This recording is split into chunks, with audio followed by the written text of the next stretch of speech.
Number 4. Recite prayers. Siyempre, ang ating mga kandila ay dapat nakasama ng ating mga taus-pusong mensahe sa kanila at iyon ay ang pamamagitan ng mga panalangin. Karamihan sa mga Katoliko ay nagbibigkas din ng Santo Rosario. Sa panahong ito ng pandemya, Dito na tayo mga sisnit sa hardware. Buy na lang tayo ng pintura. Tayo na din ang magpipintura para maganda. Okay? Okay.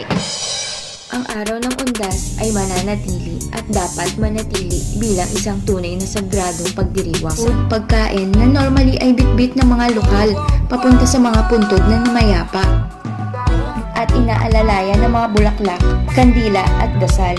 Ang undas ay kilala rin bilang Di man makarampas sa probinsya, sulit din yung undas ko. More than pag-appear, mas mahalagang maisabuhay ang mga aral na napulot mula sa kanilang mga karanasan. May bahid ng panghihinayang pero inexploit ko ang pagtenga ng buong araw na ito kahit 3 days na tapos para lalahanin ang mahal natin sa buhay. Na walang takot na humarap sa kalungkutan, sakripisyo, sakit at kamatayan para sa kanila ang araw na ito. Right?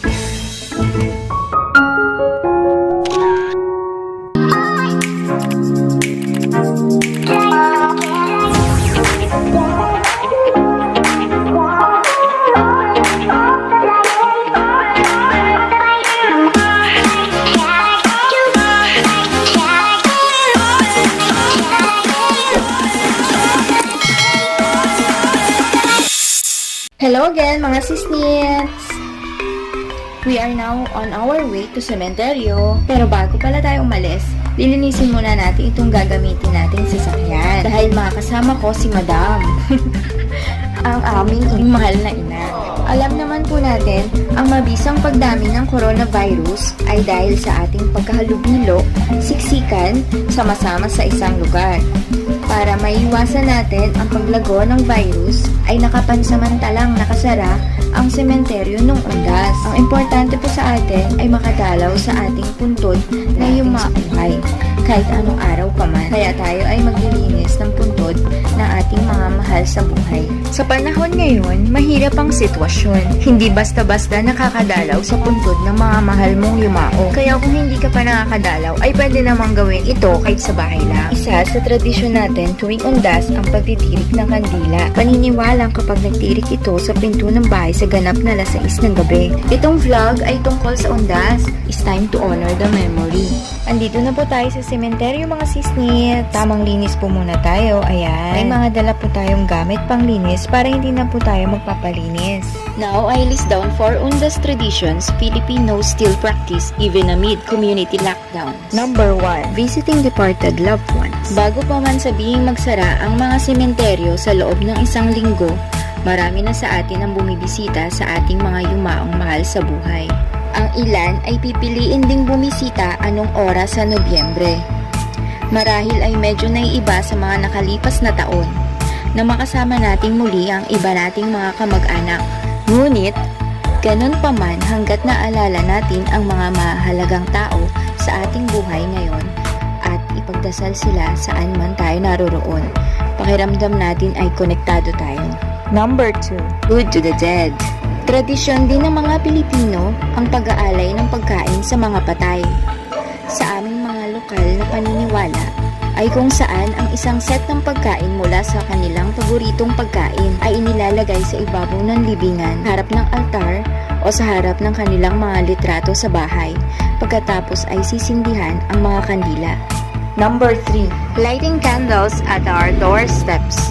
Sa bisperas ng undas, makikita natin ang mga kandilang nakahanay sa pintuan ng ilang bahay. Ito ay paniniwalaan na ito ay nagsisilbing liwanag para sa mga kaluluwa, patungo sa mga maliwanag na landas, patungo sa kanilang buhay. And number 4. Recite prayers. Siyempre, ang ating mga kandila ay dapat nakasama ng ating mga taus-pusong mensahe sa kanila at iyon ay ang pamamagitan ng mga panalangin. Karamihan sa mga Katoliko ay nagbibigkas din ng Santo Rosario. Sa panahong ito ng pandemya, pagkatapos ng ating sariling mga pagbisita sa mga sementeryo, ito rin ay isang magandang panahon upang magkaroon ng pampamilyang panalangin sa bahay. Naniniwala ang mga nananampalatayang mga panalangin ay nagbibigay lakas sa kaluluwa para sa mga panalangin ay makapangyarihan. Marahil ay medyo ibang itsura ng Halloween na ito kaysa sa mga nakaraang taon. Ngunit nag-aalok ito ng isang bagay, ang pag-aalala sa isang tao. Naway ang ating mga yumaong mahal sa buhay, isang kamag-anak na nagnanais makauwi, ngunit hindi makauwi. Para sa ilan, ang araw ng Undas ay nag-iisang araw ng kaabalahan. Sila ay yumayaon upang maglinis at mag-ayos ng puntod ng mga namayapang mahal sa buhay. Ang iba naman ay tinuturing itong isang mapagpalang araw sapagkat kumikita sila ng malaki mula sa pagtitinda ng kandila, pagkain at mga bulaklak at sa paghatid ng mga serbisyo. Tinuturing din ito bilang isang pambihirang araw na sinasamantala ng iba upang magdaos ng kasiyahan at muling magsama-sama ang pamilya. Dito sa part na ito mga sisnits sobrang makulimlim na. Tila pabagsak na ang ulan, kaya bago pa bumagsak ang malakas na ulan uuwi na po kami. Pero bago pa kami makauwi di na napigilan ang pagbuhos ng malakas na ulan, kaya dali-dali kaming sumilong pansamantala at nagpatila ng ulan. Dito na tayo mga sisnit sa hardware. Buy na lang tayo ng pintura. Tayo na din ang magpipintura para maganda. Okay? Okay. Ang araw ng Undas ay mananatili at dapat manatili bilang isang tunay na sagradong pagdiriwang. Isang natatanging araw na nakalaan para sa ating mga namayapang kaibigan at kapamilya. Isang araw kung saan inaalala natin ang kanilang mga nagawang kabutihan, pagitingan at pag-aaruga sa atin noon sila ay nabubuhay pa. Dahil sa malumot at di uubra lang sa pintura, gamit tayo ng spatula keme at steel brush pangkuskos bakbak ng lumang pintura. 2 inches later. So ayan, tapos na namin kiskisin at ready na tayo sa pagpintura. Pero dahil kinapos ulit ng araw at hinga, ay bukas na po natin itutuloy, okay? Parang piyestang bayan ang Undas sa probinsya namin. Kaya nga more often than not, iniiportan ito ng mga tao. Instant reunion dahil sa panahong ito muling nabubuo ang pamilya at muling nagkikita-kita ang mga constituents, friends and everything. Bumapaha ng foodums, food, pagkain na normally ay bitbit ng mga lokal papunta sa mga puntod na namayapa. Mula doon, sama-samang kakain, samut-saring ingay ng mga tao sa paligid, simoy ng sari-saring bulaklak na humahalo sa usok ng kandila, at sa garilyo, karap ng bagong pinturang mga puntod. Ilang gabi bago ang Undas, busy na ang mga nanay, tiya, tiyo, kung anong mga bulaklak ang pipitasin, kung anong disenyo nito, at kung kaninong bakuran pipitasin ng mga ito. Char! Kasabay ng pag-aayos ng bulaklak at ang kandila para sa mga patay. Hinahanda rin ang pantawid gutom para sa mga buhay. Marami rin kasing umaapir ng mga bisita, mga pinsan at kakilala na lagpas na 6 degrees of separation. Magkakaiba man ang mga daladalang foodums, lahat naman ay tumutugon sa isang importanteng aktibidad sa araw na ito. Ang pagbabasbas sa mga puntod pagkatapos ng pagdarasal, maliit man o malaki, bongga man o simple, napinturahan man o hindi, lahat ng puntod ay pilit na binabasbasan.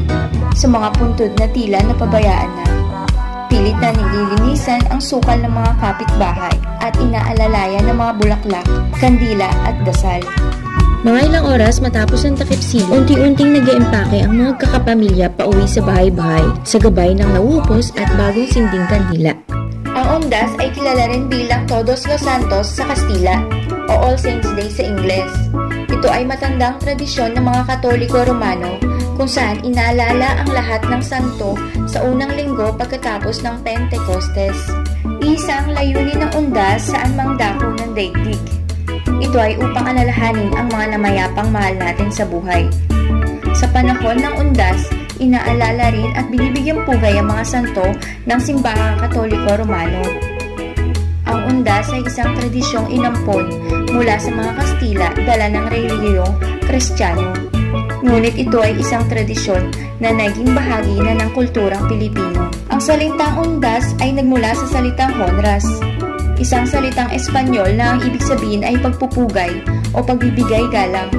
Sa salitang Kastila, ang titik H ay walang tunog kung kaya ang bigkas ay maririnig bilang onras. Ang sabi ng mga Pilipino daw noon ay madalas na mali ang pagbigkas at pagbaybay ng maraming salitang Espanyol. At sa paglipas ng panahon, ang mga salitang ito ay umunlad. Ang pared ay naging pader, ang jabo ay naging sabon, ang sebulas ay naging sibuyas at iba pa. Sa lingwistika, ang penomenong ito tinatawag na pagbabago ng tunog. Marahil ang salita ay naririnig ng ating mga ninuno sa mga Kastila at naipapasa na magkaibang bigkas ng honras bilang undas. Ito rin marahil ang dahilan kung bakit sa ibang lalawigan ay binibigkas din itong undras with an R. So ayan mga sisnits, tapos na tayo maglinis, magpintura para maganda na ulit ang kanilang bahay. Kung magpapalinis kayo, mura lang sa akin. Di man makarampas sa probinsya, sulit din yung undas ko. More than pag-appear, mas mahalagang maisabuhay ang mga aral na napulot mula sa kanilang mga karanasan. May bahid ng panghihinayang pero inexploit ko ang pagtengga ng buong araw na ito kahit 3 days na tapos para lalahanin ang mahal natin sa buhay. Na walang takot na humarap sa kalungkutan, sakripisyo, sakit, at kamatayan para sa kanila ang araw na ito. Right?